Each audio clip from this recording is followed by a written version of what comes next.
देख लीजिएगा। तो वापस कहता हूं, अन्य भाषा में प्रार्थना करने से आपका कुछ नहीं होगा।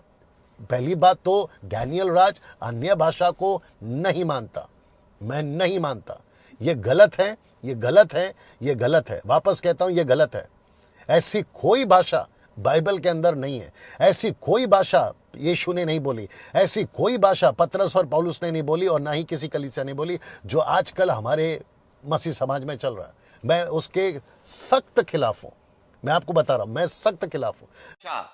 तो प्रभु यीशु मसीह ने भी यहां पर अन्य अन्य भाषा यानी नई नई भाषा के विषय में बताया, और उसके बाद प्रेरितों ने भी उस चीज को जो है फील किया, उस चीज को एक्सपीरियंस किया। उनके साथ ये सारी चीजें हुई जो प्रभु यीशु मसीह ने मरकुस के सुसमाचार में कही थी। लेकिन दोस्तों, ये सारी चीजें आजकल नहीं दिखाई देती हैं। यहीं से विवाद उठता है, क्योंकि ये अन्य अन्य भाषा का वरदान और यही अन्य अन्य भाषा का वरदान पौलुस प्रेरित ने भी वरदानों में बताए हैं, जो पहला कुरिन्थियन उसके 12वें अध्याय में लिखे गए हैं।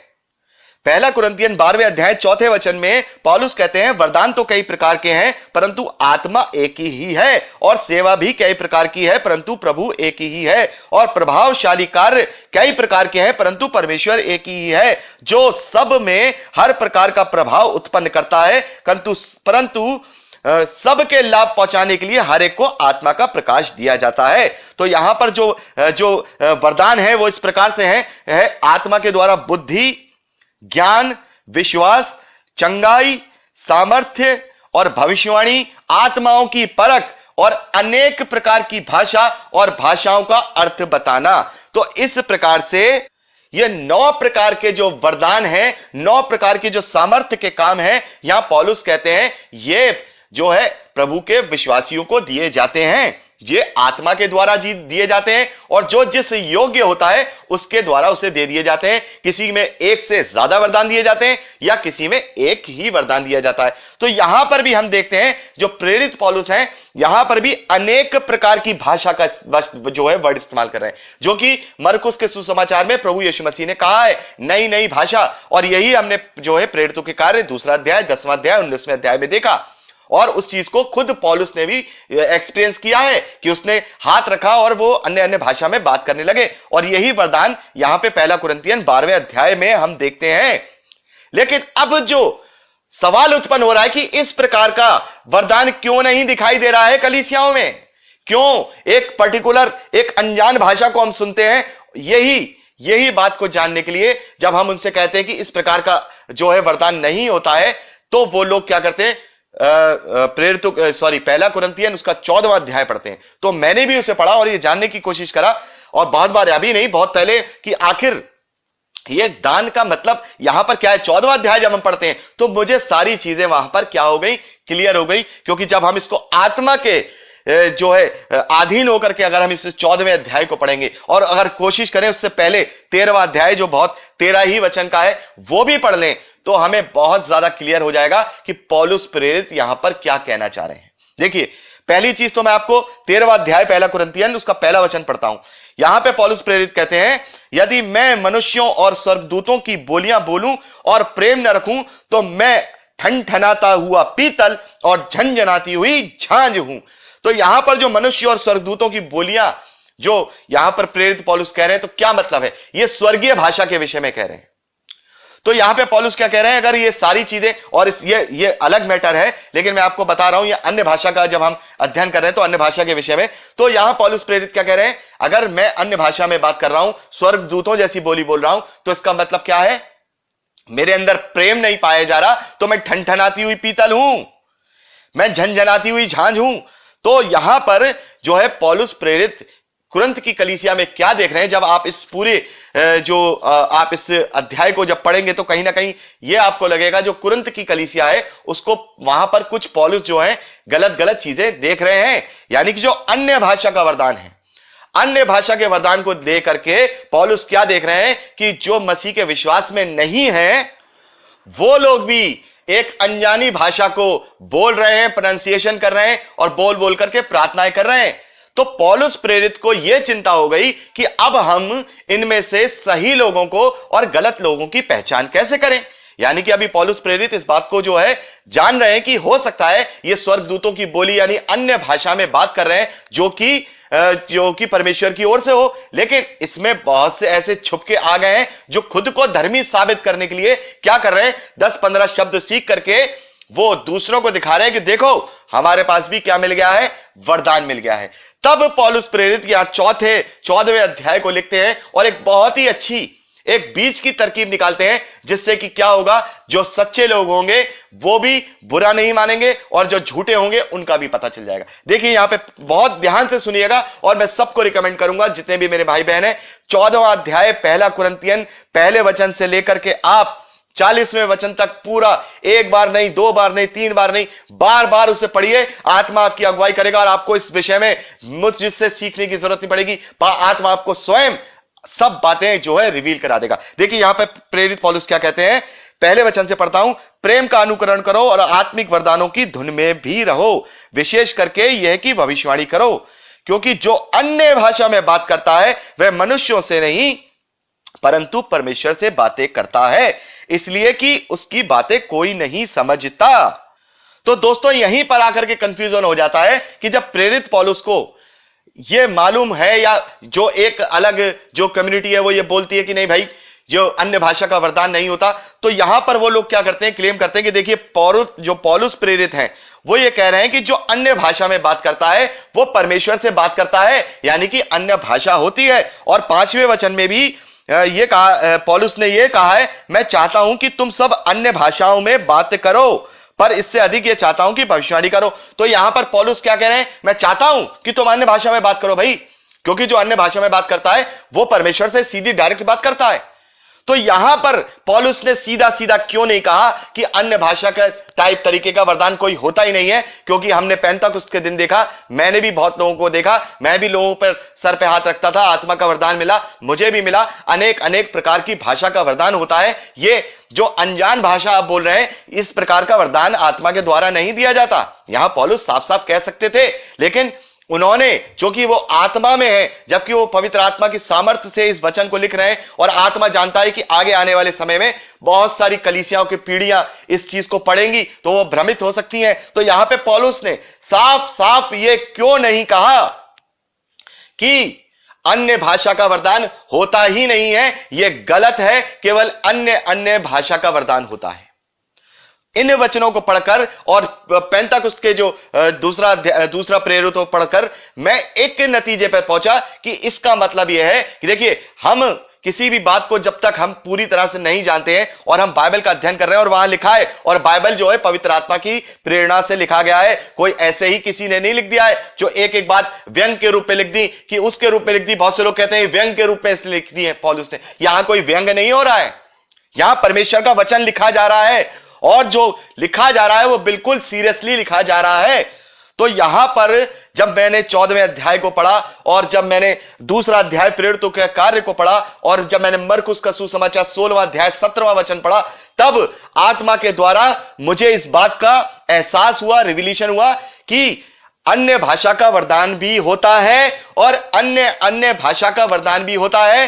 अन्य भाषा का वरदान आत्मा के द्वारा चिन्ह ठहराया गया जो प्रारंभिक कलीसियाओं पे उतरता था, और अन्य भाषा का वरदान जो इंडिविजुअली किसी मनुष्य पर उतरता है जिससे कि वो अन्य भाषा में बात करता है। लेकिन प्रॉब्लम क्या हुई, पौलुस यहां पे ये नहीं कह रहे कि अन्य भाषा का वरदान नहीं मिलता है, इसका मतलब अन्य भाषा का वरदान मिलता है। लेकिन प्रॉब्लम क्या हुई, प्रॉब्लम जो आज तक हम फेस करते आ रहे हैं कि हम ये पता नहीं कर पाते कि भाई साहब ये सामने वाला जो अन्य भाषा में बात कर रहा है ये सचमुच में अन्य भाषा का वरदान पाया हुआ है या 10-15 शब्द सीख के आकर के हमें ये उल्लू बना रहा है। प्रॉब्लम यहां पे आकर अब खड़ी है, आज की कलीसियाओं में भी खड़ी है और तब की कुरिन्थ की कलीसियाओं में भी खड़ी हो गई थी। तब ये 14वां अध्याय पौलुस के द्वारा लिखा गया। तो क्या लिखा गया कि जो दूसरे वचन में, क्योंकि जो अन्य भाषा में बात करता है वह मनुष्यों से नहीं परंतु परमेश्वर से बात करता है, इसलिए कि उसकी बातें कोई नहीं समझता, क्योंकि वह भेद की बातें आत्मा में होकर बोलता है। देखिए यहां पर भी पौलुस क्या कह रहे हैं, वो भेद की बातें आत्मा में होकर में बोलता है। या पौलुस उसे डिनाई नहीं कर रहे हैं, इसलिए मैं भी डिनाई नहीं करूंगा। मैं भी इसको चीज को डिनाई नहीं करूंगा, क्योंकि पौलुस भी यहां डिनाई नहीं कर रहे, क्योंकि मैं होता कौन हूं किसी पे दोष लगाने वाला, क्या पता, क्योंकि जब तक वो मुझे आत्मा खुल के ना बताए कि इस प्रकार का वरदान नहीं होता, तो तब तक मैं नहीं कहूंगा, मैं वचन को ही सही मानूंगा, या पौलुस कह रहे हैं। लेकिन वही प्रॉब्लम जो आज हमारे समय में प्रॉब्लम है कि हम कैसे जाने कि यह सच है या गलत है, और वही प्रॉब्लम कुरिन्थ की कलीसिया में आज से 2000 साल पहले पौलुस के सामने भी खड़ी थी। अब वो पौलुस यहां पे क्या कहते हैं तीसरे वचन में, परंतु जो भविष्यवाणी करता है वह मनुष्यों से उन्नति और उपदेश और शांति की बातें कहता है, और जो अन्य भाषा में बात करता है वह अपनी ही उन्नति करता है, परंतु जो भविष्यवाणी करता है वह कलीसिया की उन्नति करता है। मैं चाहता हूं कि तुम सब अन्य भाषा में मैं चाहता हूं कि तुम सब अन्य भाषा में बात करो, परंतु इससे ज्यादा यह चाहता हूं कि भविष्यवाणियां करो, क्योंकि यदि अन्य भाषा बोलने वाला कलीसिया की उन्नति करने के लिए अनुवाद ना करे, तो भविष्यवाणी करने वाला उससे बड़ा है, उससे बढ़कर है। तो यहां पर प्रेरित पौलुस क्या लेकर के आए, बड़ा एक बीच का रास्ता और बड़ा सही रास्ता निकाल के आए, और बिल्कुल आत्मा के द्वारा संचालन हुआ उन्हें, और ये आत्मा के द्वारा उन्हें कॉन्शियस में दिया गया कि यह बात कलीसिया को वो लिखें, कि क्या लिखें, कि तुम अन्य भाषा का जो वरदान मिलता है वो तुम अपनी उन्नति के लिए मिलता है, वो दूसरों को दिखाने के लिए नहीं मिलता। उसे आप कलीसिया और किसी के सामने मत बोलिए। आपको अगर ये अन्य भाषा में प्रार्थना करती हैं तो आप चुपचाप अकेले में उसको भी प्रार्थना करिए। तो पौलुस ने बहुत सही तरीके से, और पौलुस ने क्या, पवित्र आत्मा ने खुद पौलुस को क्या किया, बताया कि तुम इस प्रकार से ये पत्री लिखो, लोगों को बताओ, ताकि सच और झूठ में फर्क हो सके। लेकिन नहीं, लोग इस वचन को नहीं पढ़ते। क्या अन्य भाषा में बात करने वाले, जो अन्य भाषा में बात करते हैं, जिन्हें सचमुच में वरदान मिला हो, या फिर जिन्होंने वैसे ही वरदान को मान लिया हो कि हमें 10-8 शब्द सीख लिए, क्या वो इस अध्याय को नहीं पढ़ते? क्या वो बाइबल नहीं पढ़ते? क्या उनके घर में कोई दूसरी बाइबल पाई जाती है? क्या वो फारसी में लिखी हुई बाइबल है? क्या वो हिंदी में या इंग्लिश में लिखी हुई बाइबल उनके पास नहीं? वो 14वां अध्याय पढ़ सके। वहां पर पौलुस साफ मना करता है कि कलीसिया में आप अन्य भाषा में बात मत करो, घर में जाकर के बात करो। पौलुस यह कहता है 10वें वचन 14वां अध्याय 1 कुरिन्थियन, जगत में कितने ही प्रकार की भाषाएं क्यों ना हो, परंतु उनमें से कोई भी बिना अर्थ की ना होगी। इसलिए यदि मैं किसी भाषा का अर्थ न समझूं तो बोलने वाले की दृष्टि में परदेशी ठहरूंगा, और बोलने वाला मेरी दृष्टि में परदेशी ठहरेगा। इसलिए तुम जब भी आत्मिक वरदानों की धुन में हो तो ऐसा प्रयत्न करो कि तुम्हारे वरदानों की उन्नति से कलीसिया की उन्नति हो। इस कारण जो अन्य भाषा बोले वह प्रार्थना करे कि उसका अनुवाद भी कर सके। इसलिए यदि मैं अन्य भाषा में प्रार्थना करूं तो मेरी आत्मा प्रार्थना करती है, परंतु मेरी बुद्धि काम नहीं करती। तो 15वें वचन में ध्यान से सुनिएगा। अतः पौलुस कहते हैं, अतः क्या करना चाहिए कि मैं आत्मा से भी प्रार्थना करूं और बुद्धि से भी प्रार्थना करूं, मैं आत्मा से भी गाऊं और बुद्धि से भी गाऊं। नहीं तो यदि तू आत्मा से ही धन्यवाद करेगा तो फिर अज्ञानी तेरे धन्यवाद पर आमीन कैसे कहेगा, क्योंकि वह तो जानता ही नहीं कि तू क्या कहता है। तू तो भली भांति धन्यवाद करता है, परंतु दूसरे की उन्नति नहीं होती। मैं अपने परमेश्वर का धन्यवाद करता हूं, मैं तुम सब से अधिक अन्य भाषाएं बोलता हूं, परंतु कलीसिया में अन्य भाषा में 10,000 बातें कहने से यह मुझे और भी अच्छा जान पड़ता है कि मैं दूसरों को सिखाने के लिए बुद्धि से 5 बातें कहूं। तो यहां पौलुस क्यों ये बातें कर रहे हैं? यहां पवित्र आत्मा क्यों पौलुस को ये बात बता रहा है? पौलुस साफ साफ ये भी कह सकते थे कि अन्य भाषा का वरदान होता ही नहीं है, जो ये बोल रहा है वो गलत है, वो मसीह विश्वासी नहीं है। लेकिन पौलुस क्या कह रहे हैं? पौलुस क्या मतलब यह है कि जब पवित्र आत्मा में होकर कोई परमेश्वर से बातें करता है तो इसका मतलब यह है कि वो स्वर्गीय बोली बोलता है, लेकिन इसका मतलब यह है कि उसका फायदा वो कपटी लोग भी उठा सकते हैं कि आपकी कलीसिया में आ जाएं और अन्य भाषा में बात करें और बोले हमें भी मिल गया, पवित्र आत्मा का वरदान हमें भी मिल गया। तब क्या होगा? लोग भरमाए जाएंगे और एक भेड़िए को भेड़ के रूप में उसके पीछे हो लेंगे।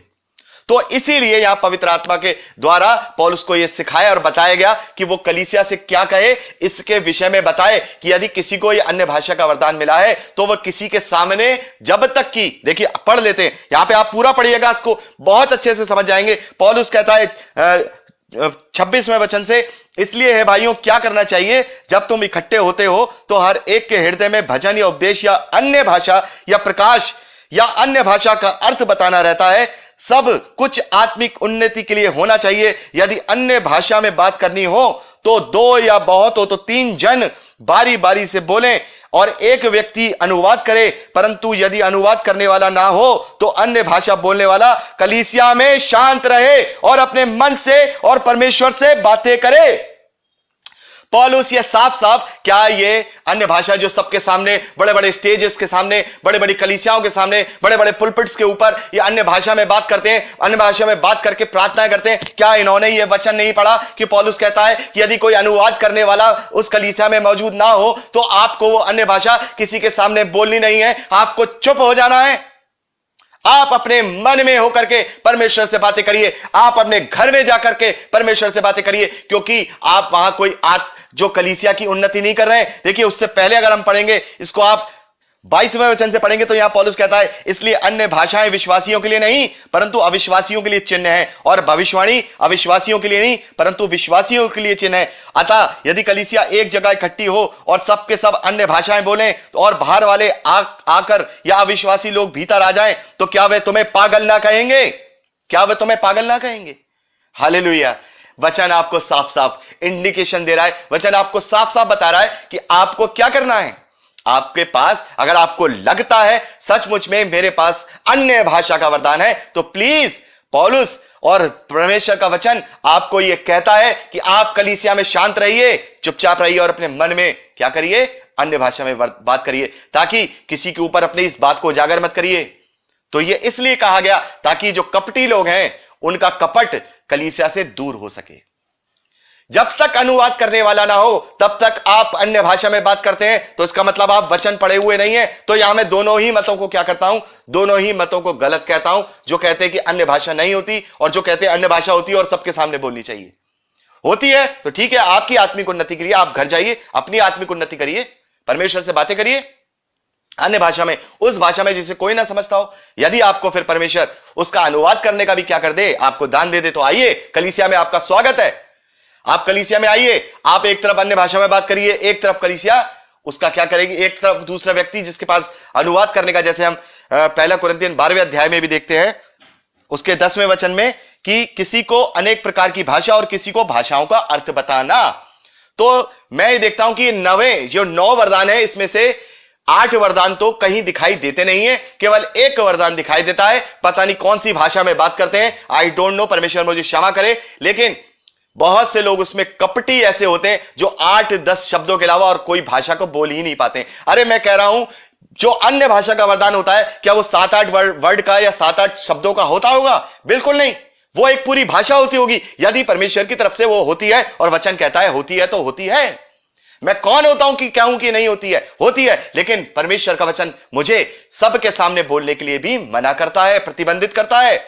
तो मैं क्यों सबके सामने बोलूं? मैं अकेले में अपने कमरे में बोलूंगा जहां कोई मुझे ना सुने, मैं तब परमेश्वर से बातें करूंगा, मैं अपनी आत्मिक उन्नति वहां करूंगा। मैं कलीसिया के सामने बोल रहा हूं और दिखा रहा हूं, देखो मैं वरदान पाया हुआ हूं, मैं जता रहा हूं, तो मैं कपटी हूं, मैं झूठा हूं, क्योंकि मैंने वचन को नहीं पढ़ा है। मैंने वचन को नहीं पढ़ा है। अगर वचन को पढ़ा होता, तो अगर आप जानते कि अन्य भाषा का वरदान बिना अनुवाद के कलीसियाओं और चर्चेज में और पुलपिट पे खड़े होकर नहीं बोलनी है, तो आप नहीं बोलते। फिर ये क्यों बोलते हैं? फिर ये क्यों बोलते हैं? तो इसका मतलब ये दोनों ही मत अपने आप में गलत हैं। ये दोनों ही मत अपने आप में गलत हैं। एक कहता है कि अन्य भाषा का वरदान नहीं होता, एक कहता है कि अन्य भाषा का वरदान ही सब कुछ होता है। नहीं भाई, 9 वरदान है आत्मा के 9 वरदान है, उनकी तरफ देखिए, वो उन वरदानों की तरफ देखिए, वो वरदानों की भी तो खोज में लगे रहिए। पौलुस साफ साफ कहता है, आप सिखाने के वरदान में लगिए, आप बुद्धि के वरदान में लगिए, चंगाई के वरदान में लगिए, सच सही मायने में, क्योंकि वो आप अभी तक पवित्र आत्मा को पाए नहीं है, तो वो वरदान आपके अंदर दिखाई कहां से देंगे? अरे आत्मा के वो जो 9 फल हैं, वो ही आपके अंदर नहीं दिखाई दे रहे हैं। जब आत्मा, हम जब आत्मा के अधीन होता है, तो हमारे अंदर आत्मा के फल दिखाई देते हैं। गलातियों की पुस्तक उसका 5वां अध्याय उसके 22वें वचन में हम 9 फलों को देखेंगे। 9 फल है वहां, आनंद, प्रेम, आनंद, शांति, धीरज, कृपा, भलाई, विश्वास, नम्रता, संयम, ये आपके अंदर दिखाई देंगे। और जब ये आपके अंदर, आपके व्यवहार में दिखाई देंगे, तब तो जाके परमेश्वर के वरदान और आत्मा के वरदान आपके अंदर दिखाई देंगे। आपके अंदर एक भी तो फल दिखाई दे नहीं रहा है।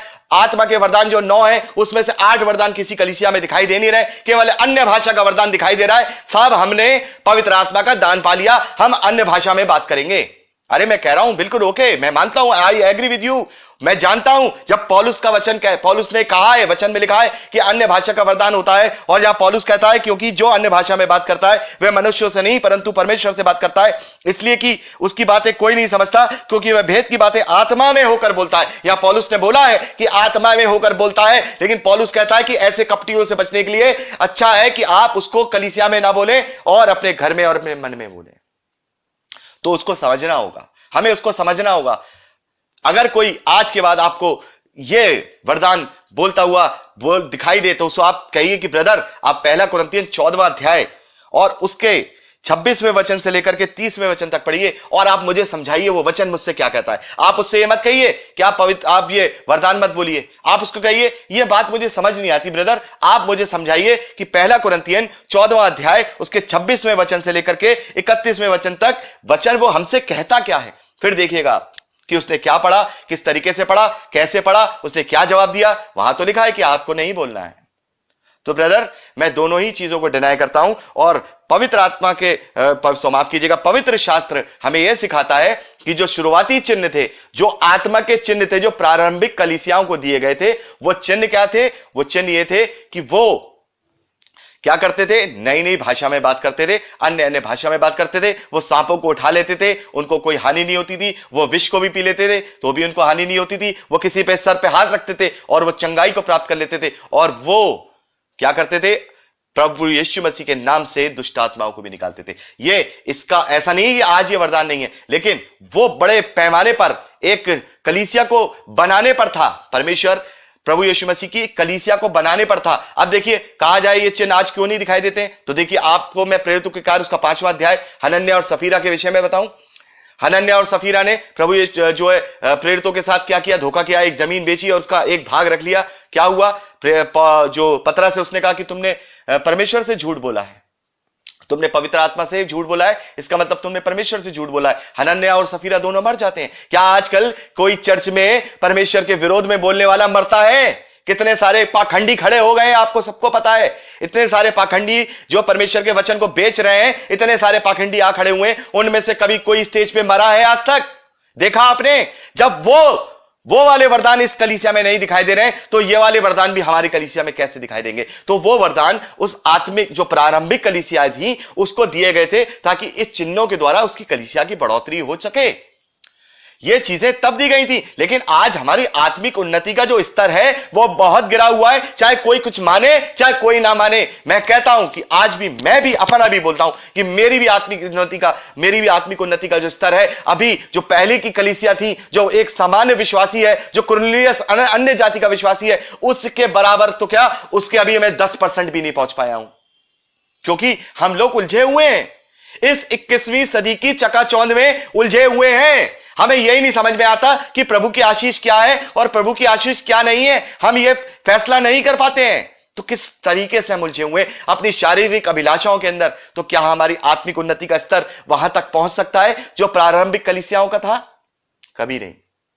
ऐसा नहीं कह रहा हूं, कभी नहीं। हो सकता है बिल्कुल, अगर हम सचमुच में अपने आप को बिल्कुल माया रहित, मोह रहित ऐसा कर दें और जो बाइबल का वचन कहता है उस पे बिल्कुल अपने आप को उतार लें और किसी का ना सुने सिवाय परमेश्वर के वचन की। कौन आपके लिए क्या कहता है, कौन कुछ भी कहता है, मैंने भी सारे कान बंद कर लिए दोस्तों। मैं आपको सच बता रहा हूं, बहुत सारे लोग मुझे लगता है कि बोलते हैं मेरे विषय में, कुछ कुछ सोचते हैं। मैंने कहा सोचने दो, मेरा परमेश्वर जो सोचता है वो भला सोचता है।